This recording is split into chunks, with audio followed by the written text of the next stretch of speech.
संगति का असर। एक बार एक राजा शिकार के उद्देश्य से अपने काफिले के साथ किसी जंगल से गुजर रहा था। दूर दूर तक शिकार नजर नहीं आ रहा था। वे धीरे धीरे घनघोर जंगल में प्रवेश करते गए। अभी कुछ ही दूर गए थे कि उन्हें कुछ डाकुओं के छिपने की जगह दिखाई दी।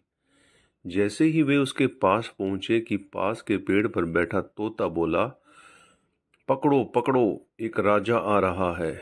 इसके पास बहुत सारा सामान है, लूटो लूटो, जल्दी आओ जल्दी आओ। तोते की आवाज़ सुनकर सभी डाकू राजा की ओर दौड़ पड़े। डाकुओं को अपनी ओर आते देख एक राजा और उसके सैनिक दौड़कर भाग खड़े हुए। भागते भागते कोसों दूर निकल गए। सामने एक बड़ा सा पेड़ दिखाई दिया।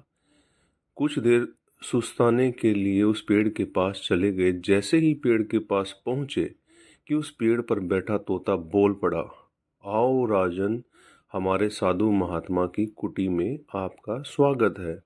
अंदर आइए, पानी पीजिए और विश्राम कर लीजिए। तोते की इस बात को सुनकर राजा हैरत में पड़ गया और सोचने लगा कि एक ही जाति के दो प्राणियों का व्यवहार इतना अलग अलग कैसे हो सकता है। राजा को कुछ समझ नहीं आ रहा था। वह तोते की बात सुनकर अंदर साधु की कुटिया की ओर चला गया।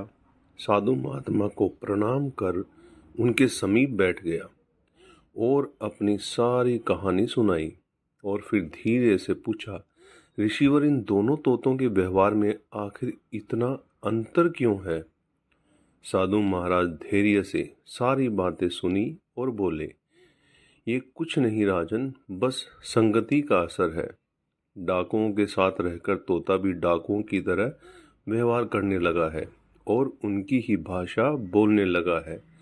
अर्थात जो जिस वातावरण में रहता है वह वैसा ही बन जाता है।